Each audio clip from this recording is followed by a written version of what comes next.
শুভ দুপুর। আশা করি সবাই খুব ভালো আছেন।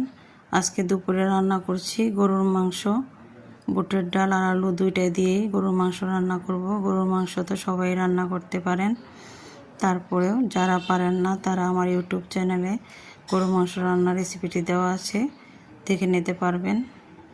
আর যদি চান তাহলে আমি আবারও গরুর মাংস রান্নার রেসিপিটি আপনাদের সাথে শেয়ার করব।